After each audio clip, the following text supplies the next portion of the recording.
This guy is so good at preparation. Well, that aside, let's introduce these players. On the left side, spawn here of Bridgehead from Root Gaming. This is Hydra!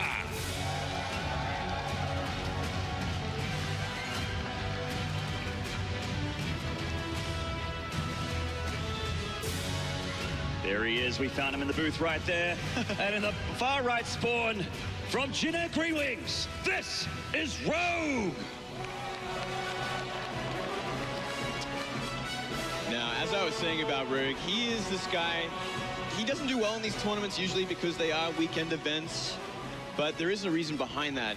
He's really good at sitting back, thinking about a player for a week, like he would in career in a Pro League or GSL, where he does have time to prepare. But he never gets that sort of time normally in this kind of tournament.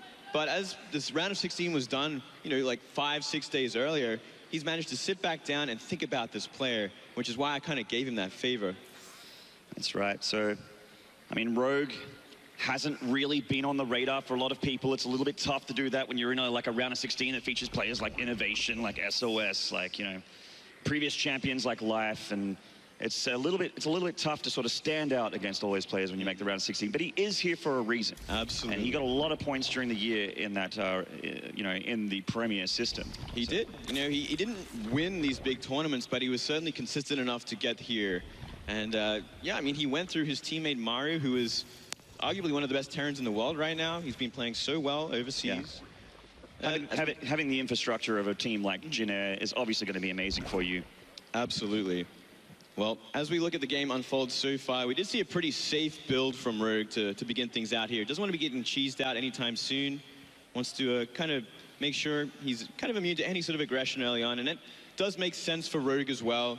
He's a very safe player. He likes his mechanics. If he can kind of get into that mid-game where he is going for roaches or mutas, he's in a very comfortable place. And I wouldn't be surprised in this kind of map as well if he was going for the more of the roach style.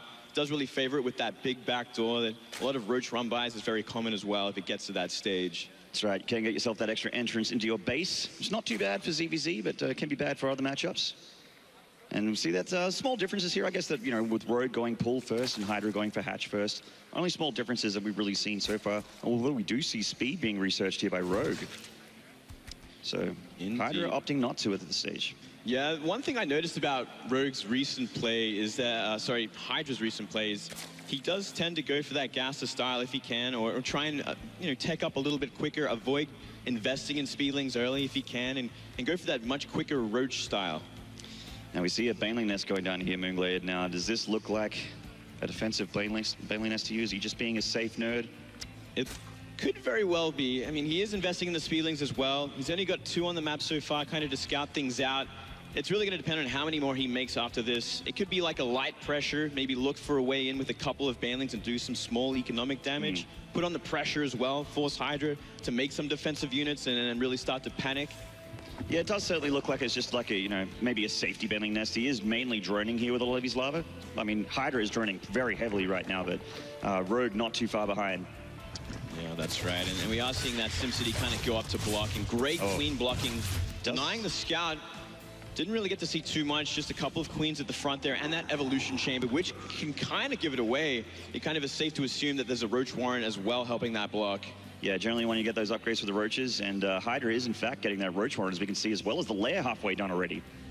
And yeah, Rogue's getting all of his gases. Yep, all 3 gases at once. This could very well be the Mutalisk style. And I wouldn't be surprised, you know, you do have a lot of space in this map to do so. You can defend your main base pretty easily on that high ramp. And I mean, if you bust open that backdoor, Mutaling gonna do a lot of work. And well, for now, we're seeing like 5 roaches come up for Hydra as well. You know, just some defensive style. You know, you don't exactly know what's coming your way. And you can also put on the pressure with this. Once that roach speed is finished, you can go for a pretty big counterattack, especially if it's going to be that Muta style from Rogue. So I like that, considering he's going for that Muta play, he's getting a lot of Zerglings, which means he can travel around the map pretty quickly. So he's feeling like, it's looking like Rogue really wants to get that third before Hydra does, and there it goes down. Actually, they drop it at the exact same time. That's right. So obviously, creep spread's going to be important to Hydra. He's got that ground army, a lot of roaches, or he's looking to just gear into just straight roaches for now. And not as important for Rogue at this point. No, certainly not. It really depends where these roaches go. Perhaps when Hydra has identified exactly what is going on. Because once that roach speed's finished, he might want to try and rush for that main base or the third base, try to do some economic damage or even cancel the third to kind of reset where Rogue is at. Because the name of the game right now for Rogue, he's got to do the damage on his side of the map, keep the roaches away, keep him on the defensive while he takes the third base, and try and get that economic advantage before he has to switch back into roaches as well. Looks like Hydra's going to possibly hit a timing here. He's making 8 more roaches, plus one's just about done, as well as roach speed, and that's going to be a pretty good time to put some hurt on. Yeah, this is actually a very scary moment for Rogue. He might have identified this a little too late. He's building some spine crawlers now. The Spire is still on the way. He needs to get these mutas out to defend against his attack. Yeah, absolutely. I mean, we know that mutas don't do too much damage to roaches from the top. Roaches are pretty heavily armored. They have a lot of hit points. And you need more than just 2 or 3 mutas if you really want to take them apart. You can see he's already working on the back rocks here, forcing a static defense out of Rogue. Rogue looked like he wanted to engage with the Lings there, but thought better of it in the end. It's such a hard engagement at this point because he's pulling the Queens as well, making the creep highway. Oh man, this is a great timing. And this is the kind of cheeky play you expect from Hydra, a very creative player. Very, very smart. It's really a perfect build for this sort of situation. Oh!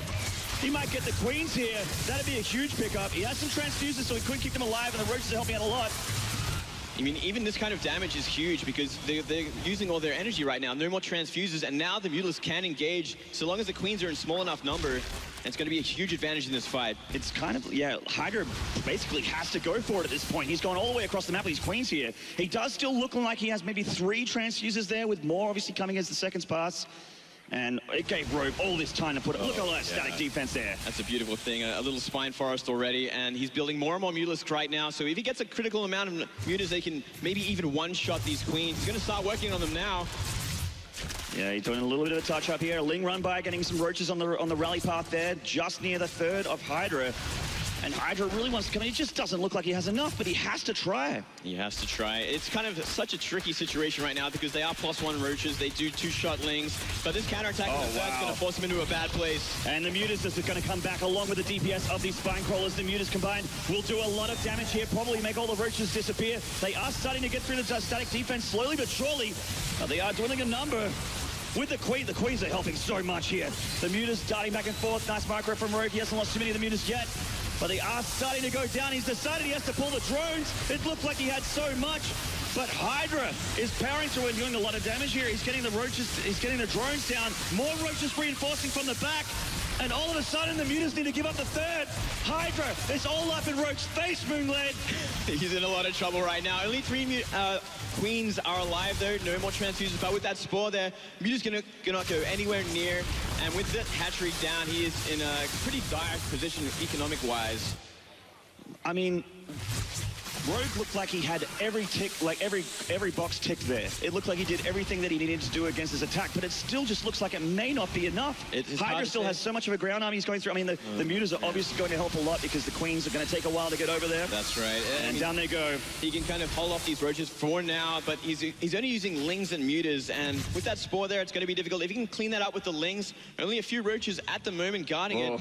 This counterattack could do a lot because they can just simply ignore those mutas. That is a naked base right there, and the mutas need to decide if they want to help with his mutas, with the roaches, the Queens, or if they want to help here. And it looks like they've decided to try and hold this little naked hatchery here. And Hydra, great decision from the root player, putting the herd on and taking more drones out. He's 12 more drones gone down. The hatcheries, if he targeted that down, almost certainly would have gone down as well. But deciding he's going to pull the roaches back. Oh, he's up against the corner here, but this is actually not too bad. He can efficiently trade with the Lings. Yeah, nice trade out there. And he got the Spire. Oh, Dongwon. Yeah, there's a lot of trouble here for Rogue. He's really running out of options at this point, losing 13 drones like that on 1 base economy against 2 with an inferior composition, essentially. Those mutas, they can fly around most of the map. They won't be able to do any damage simply on the defensive the whole time. The mutas catching up, the few stragglers there, some Zerglings touching up the roaches, but just look how tanky they are. They're taking all the hits here.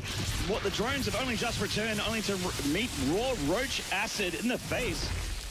Well, down they go, and they're slowly droning up that base again. So he's nearly on 2 base economy, but as we see already, the Queen's on the way, Infestation Pit nearly done. He's going to have the perfect sort of composition to deal with what Rogue is kind of stuck on for a while longer.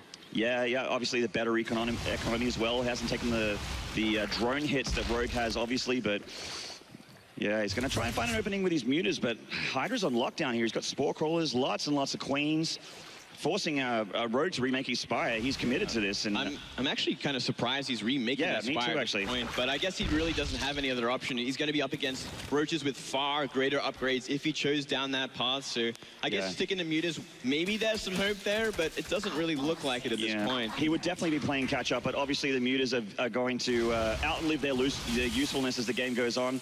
Whether you got that the Spore Crawler is so powerful against them. Generally, you want to transition into Hydralisk as well as the Infestors as well for Hydra if he wants to go into the super late game. Yeah, and we're looking at a Nidus network as well, so that's going to be the attack from Hydra when he's ready to do so. He can do it even at the back of that empty natural that just got destroyed. That's right. Does have some space there. He's got his own creep tumors down there, so he does have vision. That's actually the perfect place for the Nidus. Almost certainly going to drop it down there. Yeah, it's a beautiful place. Well, it looks like he found the Queens at the bottom there, so he can deal with them hidden away, maybe waiting for that Nidus to come up. Oh, yeah. Actually, keep it alive. With the Overseer, he could actually probably get rid of these creep tumors. Yeah, kind of essential. I think he's realized at this point what he had to do. And he's making 8 more Mutalisks, so he's certainly sticking to that style, maybe going for the perfect, magic box, trying to deny these perfect fungals from going down. But I think that will simply be too many Queens with too much upgrades. Mutas are flying back here. Looks like their spider senses are tingling and they get the Nidus. Oh, that is an important move. That's a big pickup. Keeps him alive for a little while longer. It does. Looks like Hydra's going to abandon that plan for now and just unload. Send everything back with a doubt. He actually has an incredibly scary army. He's almost 20 supply up in army.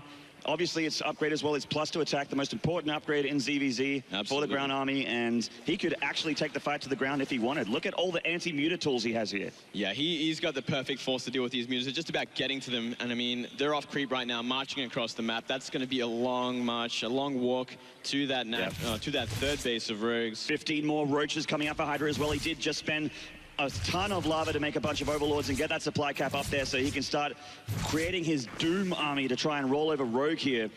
And Rogue just trying to find an opening with his Mutas. Well, looks like he might have found it. He's going to work on those Spore Crawlers. Nothing else much here, except a bunch of Roaches who's going to help against the Lings. Ling's running into the main here, and he's actually forcing Hydra to retreat all the way home. Oh, man. He's got to watch out for these fungals. If he gets a big fungal, he's done. Oh, yeah, and he's picking one up. He's actually doing pretty well. He's picking off an Infestor for free there. Unfortunately, a Spore Crawler getting a couple of Mutas, which is kind of sucks for Rogue, but this run by doing pretty well.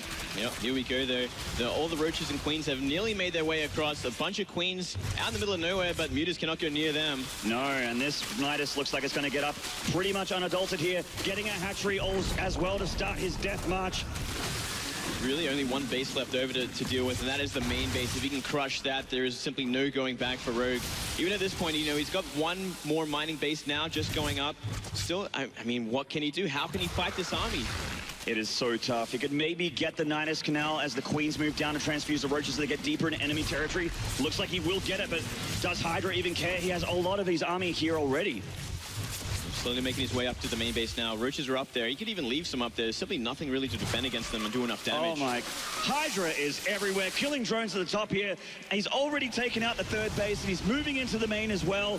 And 24, 25, more drones keep going down in the main. And it is looking like Hydra is going to take first game here, Moogblade. It is hard to argue otherwise. It's certainly so. He's like he's going for a counterattack at the main base of Hydra, but what can he really do? He's going to be fighting up against a lot of Spore Crawlers. Yeah, 3 Spore Crawlers here.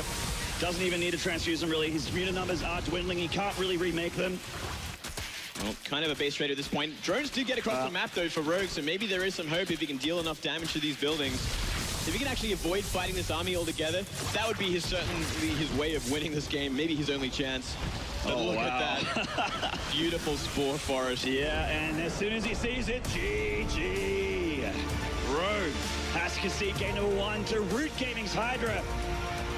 The last remaining WCS representative, a Korean that has adopted and adored the US lifestyle since moving here. Absolutely, he did a great job there. Really great build for the map. Maybe he expected Rogue to go for that Muta style, and he had everything in place to do the counterattack, do the damage he needed to do, and really solidify that mid game. Yeah.